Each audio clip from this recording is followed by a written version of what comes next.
अपने परिवार की इच्छा मानते हुए एक नई नवेली दुल्हन एक मशहूर बाबा के आश्रम में साध्वी बनकर रहने लगी और अपने ससुराल वालों की तरह इस बाबा को भगवान मानकर उसकी पूजा करने लगी। एक रात बाबा जी ने उसे अपनी गुफा में बुलाया। वो बहुत खुश हुई कि बाबा उसे गुफा उसके में। सभी जन्मों के पापों से मुक्त कर उसकी शुद्धि करने वाले हैं, लेकिन जल्द ही उसका ये वहम टूट गया। हे वी गो, अस्सलाम वालेकुम एंड वेलकम टू रिएक्टिंग। मेरा नाम है तंजील और आप देख रहे हैं मेरा YouTube channel reacting. So guys, आज मैं रिएक्ट करने वाला हूँ इंडिया की बिगेस्ट शॉकिंग स्टोरी के ऊपर। तो चलते हैं, देखते हैं कि वो कौन सी स्टोरी है। बॉबी देओल का थंबनेल लगा हुआ है वीडियो के ऊपर, तो चलते हैं देखते हैं कि क्या बॉबी देओल ने कारनामा कर दिया है। तो लेट्स चेक इट आउट। अपने परिवार की इच्छा मानते हुए एक नई नवेली दुल्हन एक मशहूर बाबा के आश्रम में साध्वी बनकर रहने लगी और अपने ससुराल वालों की तरह इस बाबा को भगवान मानकर उसकी पूजा करने लगी। एक रात बाबा जी ने उसे अपनी गुफा में बुलाया। वो बहुत खुश हुई कि बाबा उसे गुफा उसके में। सभी जन्मों के पापों से मुक्त कर उसकी शुद्धि करने वाले हैं, लेकिन जल्द ही उसका ये वहम टूट गया। जैसे ही वो अंदर गई, उसने देखा कि वो बाबा बिना कपड़ों के बिस्तर पर लेटा हुआ था। इससे पहले कि वो लड़की वहां से भाग पाती, उस बाबा ने उसे जबरदस्ती अपनी तरफ खींच लिया और उस लड़की की चीखें उस सुनसान गुफा के सन्नाटे में कहीं गुम हो गई। खतरनाक भारत भाई। एक लेकिन ऐसा इस देश सबका है बॉबी जहां देओल गुरु से क्या को लेना देना। भगवान के समान दर्जा दिया जाता है। कई स्पिरिचुअल लीडर्स हैं जो पूरी श्रद्धा और विश्वास से अपने भक्तों की सहायता करते हैं, लेकिन कुछ लोग ऐसे भी हैं जो इस विश्वास का गलत फायदा उठाते हैं। ओ, गुरमीत राम रहीम। गुरमीत राम रहीम इंसान, बाबा राम रहीम या बाबा इन ब्लिंग, एक मशहूर बाबा जिसने लगभग 400 मर्दों की नसबंदी करवाई थी। बाबा गुरमीत राम रहीम सिंह एक ऐसा बाबा जो आश्रम में प्रवचन भी देता था और खुद की मूवीज और म्यूजिक वीडियोस भी बनाता था। उसके इसी अंदाज ने बहुत कम समय में लाखों लोगों को उसकी तरफ आकर्षित कर दिया। अपनी दिव्य शक्तियों से भक्तों की परेशानियों को दूर करने के साथ ही उनका मनोरंजन करने वाला अध्यात्म और आधुनिकता का प्रतीक। इसी के साथ ही पीड़ित महिलाओं और वर्कर्स को अपनी बेटियां बनाकर उन्हें अपने आश्रम डेरा सच्चा सौदा में जगह देने के बाद वो बाबा महिला विकास का भी प्रतिनिधि बन गया। उनके इन सभी कामों से उसके फॉलोअर्स की उसके तरफ श्रद्धा और भी बढ़ गई। उनके लिए तो बाबा ही भगवान था। लेकिन फिर कुछ ऐसी बातें सामने आई जिसके बाद लगने लगा कि बाबा की ये अच्छी प्रतिमा शायद सिर्फ एक छलावा थी। साल 2002 में तब के प्राइम मिनिस्टर अटल बिहारी वाजपेयी जी के पास एक बेनाम खत आया।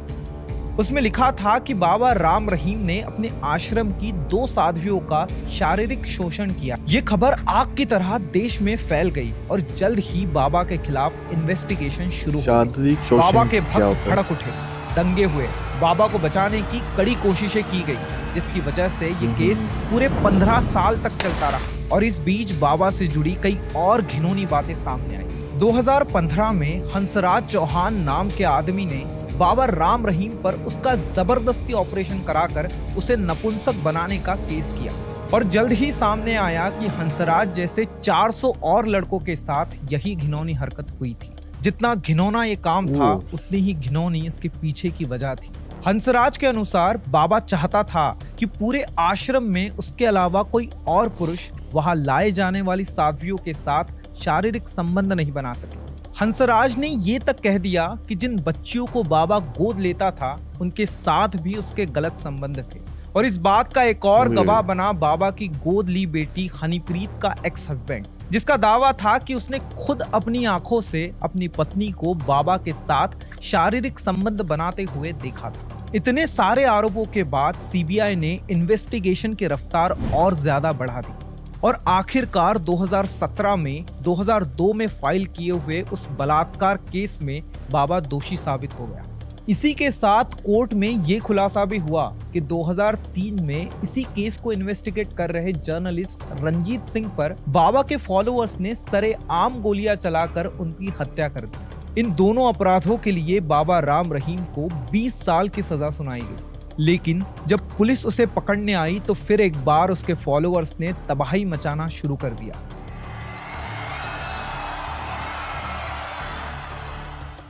उन्होंने पुलिस पर हमला कर दिया, उनकी गाड़ियां जलाई, रास्ते पर पत्थर और लो। कीले बिछा दी। उन्होंने ठान लिया था कि वो किसी भी हालत में पुलिस को बाबा तक पहुंचने नहीं देंगे। लेकिन भक्तों की इस बड़ी बाबा भीड़ का को किसी तरह काबू करते हुए जब पुलिस बाबा तक पहुंची, तब उन्हें उसे जेल ले जाने के लिए एक अलग रास्ता अपनाना पड़ा। बाहर मची हुई भगदड़ से बचने के लिए आखिरकार बाबा को हेलीकॉप्टर से जेल ले जाया गया। इतने खतरनाक थे भाई। जुलाई 2008 आसाराम साबरमती नदी के बापू। किनारे 11 और 10 साल के 2 बच्चों की लाशें पड़ी हुई मिली। कुछ ही दिन पहले इन बच्चों की मिसिंग रिपोर्ट फाइल हुई थी। इन्वेस्टिगेशन में पता चला कि उन बच्चों के पेट में जहरीली दवाई थी। कुछ ही समय में ये खबर देश के हर एक न्यूज चैनल पर थी। लेकिन हैरानी की बात ये थी कि ये बच्चे अपने घर से नहीं बल्कि एक गुरुकुल से गायब हुए थे। लेकिन क्या इन सब बातों का आपस गुरुकुल में कोई क्या होता है? कनेक्शन था? 2008 में हुई इन बच्चों की मौत के बाद गुरुकुल से जुड़े कुछ खतरनाक रिचुअल्स सामने आने लगे। ये एक ऐसा गुरुकुल था अच्छा, जिसे कोई बनाने इलाके का वाले नाम था। इंसान को लाखों लोग अपना भगवान मानते थे। 1941 में सिंध के बेरानी गांव में जन्मा आसूमल हरपलानी, जो पार्टीशन के बाद अपनी फैमिली के साथ अहमदाबाद आया और यही उसने स्पिरिचुअलिटी का ज्ञान प्राप्त किया। और फिर 1960s में अपने इसी ज्ञान का इस्तेमाल कर वो आसाराम बापू बन गया। लेट 90s और अर्ली 2000 की बात करें तो लगभग हर दूसरे घर में आसाराम का एक ना एक फॉलोअर तो होता ही था। वो इतना मशहूर हो गया था कि सिर्फ भारत में ही नहीं बल्कि विदेश में भी लोग उसकी टीचिंग्स को फॉलो करने लगे। पर फिर धीरे धीरे उसके व्यवहार में अजीब बदलाव आने लगे। इंटरव्यू देने के लिए आए जर्नलिस्ट को थप्पड़ मारना, आश्रम में आशीर्वाद लेने आए भक्त के साथ मारपीट करना और 2012 में हुए निर्भया केस में अपराधियों के पक्ष में दिया उसका विवादित बयान। भगवान का नाम लेती और एक का हाथ पकड़ती, तेरे को तुम्हें भाई मानती, गलती एक तरफ से नहीं होती। इन सभी से आसाराम के चरित्र पर सवाल खड़े हुए, लेकिन आसाराम के गुनाहों की लिस्ट इससे कई ज्यादा लंबी और खतरनाक थी। 2009 में आश्रम के ही एक भक्त ने आसाराम के खिलाफ गवाही देने का फैसला किया। उसका कहना था कि उसने आसाराम बापू को छोटे बच्चों पर काला जादू और तांत्रिक रिचुअल्स करते हुए देखा था। इस भक्त के बाप बयान रे। से आसाराम पर ओह। केस फाइल हुआ, पर आसाराम बापू की ताकत इतनी थी कि किसी ना किसी तरीके से वो हमेशा इन सब केसेस से बच के निकल जाता था। लेकिन फिर वो दिन आ ही गया जब आसाराम को सजा सुनाई गई। 2013 में 16 साल की एक नाबालिग लड़की ने आसाराम के खिलाफ शारीरिक शोषण की कंप्लेंट जारी की और उसे आश्रम से अरेस्ट किया गया। हर बार की तरह इस बार भी उसके सपोर्टर्स ने खूब दंगे किए, पर कोर्ट में उस लड़की की कंप्लेंट सही साबित हुई और भगवान की तरह माने जाने वाले इस बाबा को उम्र कैद की सजा सुनाई गई। सिर्फ यही नहीं, इसके बाद कई और औरतें भी सामने आई जबरदस्त। जिन्होंने दावा किया कि आसाराम और उसके बेटे नारायण साई ने अत्याचार किए थे। लेकिन इतना सब होने के बावजूद आज 11 साल बाद भी आसाराम के फॉलोअर्स उसे बेल दिलाने के लिए जेल और कोर्ट के बाहर दंगे करते रहते हैं। जगत गुरु हरियाणा का हिसार रामपाल- शहर, रामपाल। जहां लोग जेल के दरवाजे पर माथा टेकने जाते हैं क्योंकि वो जिस इंसान को अपना देवता मानते हैं वो खून के जुर्म में उस जेल के अंदर सजा काट रहा है। हम बात कर रहे हैं जगत गुरु रामपाल की। कभी एक साधारण इंजीनियर रह चुके रामपाल ने नौकरी से निकाले जाने के बाद जल्द ही अपनी स्पिरिचुअल नॉलेज को अपना धंधा बना लिया। उसने हरियाणा में सतलोक आश्रम की Spiritual स्थापना knowledge। की। बाकी बाबाओं की तरह ये भी चमत्कार करता, बीमारियां ठीक करने का दावा करता और लोगों को उनकी समस्याओं के उपाय बताता।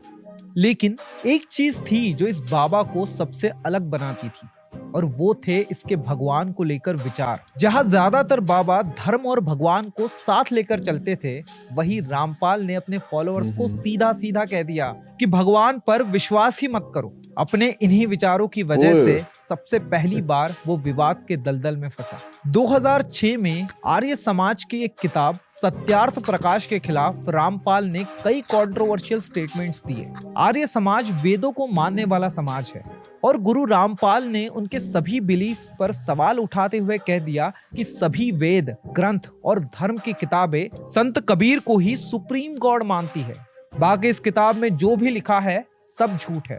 इस स्टेटमेंट के बाद आर्य समाज ने रामपाल पर केस जारी किया लेकिन जब पुलिस उसे सतलोक आश्रम पकड़ने पहुंची तो उसके फॉलोअर्स ने वहां भगदड़ मचा दी। किसी तरह लोगों को कंट्रोल कर पुलिस जब आश्रम के अंदर गई तो उन्हें वहां कई चौंका देने वाली चीजें मिली। आश्रम में 5 औरतों की लाशें बड़ी बुरी हालत में पड़ी थी। इसी के साथ एक 18 महीने के बच्चे की लाश भी मिली। सिर्फ यही नहीं, गुरुजी के कमरे से शराब, सिगरेट और कॉन्डम जैसी कई और भी चीजें पाई गई। गुरु रामपाल को पुलिस ने अरेस्ट कर लिया, जिसके बाद कोर्ट में ये साबित हो गया कि उन औरतों और बच्चे का खून रामपाल ने ही किया था। लेकिन इस अरेस्ट के बाद भी उसके फॉलोअर्स में कोई कमी नहीं आई। उल्टा वो उसे और भी ज्यादा सपोर्ट करने लगे, क्योंकि उनका मानना था कि उसके साथ अन्याय हुआ था। और इसीलिए आज भी हिसार जेल के आगे बाबा रामपाल के फॉलोअर्स माथा टेकने आते हैं। कहते हैं जब इंसान मुसीबतों के दलदल में फंस जाए तो श्रद्धा को अंधश्रद्धा बनने में ज्यादा देर नहीं लगती। और ऐसे में हम अक्सर अच्छाई और बुराई में फर्क नहीं कर पाते। ऐसे में हम कई बार गलत लोगों के चंगुल में फंस सकते हैं। और अफसोस की बात यह है कि ये सिर्फ कुछ ही नाम थे। आज भी ऐसे कई लोग हैं जो इन्हीं की तरह लोगों के विश्वास का गलत इस्तेमाल कर खुद के फायदे के लिए उनका शोषण कर रहे हैं। क्या ये सब कभी रुक पाएगा? आपको क्या लगता है? हमें कमेंट सेक्शन में जरूर बताइए। वीडियो पसंद आई हो तो इसे लाइक कीजिए और शेयर जरूर कीजिए। ऐसी और अनदेखी, अनसुनी, अनकही कहानियों के लिए राज को सब्सक्राइब कीजिए। ओके जी, तो ये वीडियो थी मतलब कि आप अंधभक्त मतलब अगर जब हो जाते हो तो फिर इस तरह की सिचुएशंस कई बार फेस करना पड़ती हैं। और ये सिर्फ इंडिया में नहीं, ये पाकिस्तान में भी बहुत ज़्यादा इस तरह के केसेस पाए जाते हैं कि लोग ब्लाइंडली किसी ना किसी को फॉलो करना शुरू कर देते हैं, उसका कैरेक्टर को जाने बगैर, उसकी अचीवमेंट्स को जाने बगैर या उसकी खुद की स्पिरिचुअल पावर को देखे बगैर, मतलब कि अंधभक्तों की तरह वो अंधभक्त ही बोलते हैं, मतलब अंधाधुंध जो मतलब किसी को फॉलो करना शुरू कर देते हैं। तो ये दोनों कंट्रीज़ में बहुत ही ज़्यादा आम है। आई थिंक जिस तरह के यहाँ पर अभी बता रहे हैं कि अभी इससे भी ज़्यादा और ज़्यादा केसेस हैं। तो इसी तरह पाकिस्तान में भी बेतहाशा इस तरह की चीज़ें हैं। बहुत से लोग इस तरह मतलब किसी भी छोटी सी बात कोई उसकी सेंस नहीं बन रही होगी, लेकिन उसको देखते हुए लोगों को फॉलोअर्स लोगों को बनवाना शुरू कर देंगे, लोग उनको फॉलो करना शुरू कर देंगे। कोई उसके पीछे रॉकेट साइंस नहीं होती, कोई छोटी सी चीज़ मतलब इस तरह का कोई मौजज़ा टाइप कर दी कोई चीज़, तो वो लोग इम्प्रेस हो जाते हैं इस चीज़ से और फॉलो करना शुरू कर देते हैं फटाफट, और बगैर देखे कोई उसकी स्पिरिचुअल पावर मतलब उसकी मेंटालिटी, उसकी सोच कुछ भी देखे बगैर अंधाधुंध उसको फॉलो करना शुरू कर देते हैं। तो किसी हद तक ये बात ठीक है कि मतलब दोनों कंट्रीज़ में ये इस तरह की चीज़ें पाई जाती हैं। और पाकिस्तान में तो इस तरह का ये क्योंकि एक इस्लामिक कंट्री भी है, तो इसी हिसाब इसमें लोग बिलीव भी बहुत जल्दी कर लेते हैं और बहुत ज़्यादा करते हैं। तो गाइज होप सो आपको वीडियो अच्छी लगी होगी। अच्छी लगी तो लाइक और कमेंट करके जरूर बताइएगा। चैनल को सब्सक्राइब नहीं किया तो चैनल को ज़रूर सब्सक्राइब कर लेना और हम मिलते हैं नेक्स्ट वीडियो में। तब तक के लिए अल्लाह हाफ़िज़।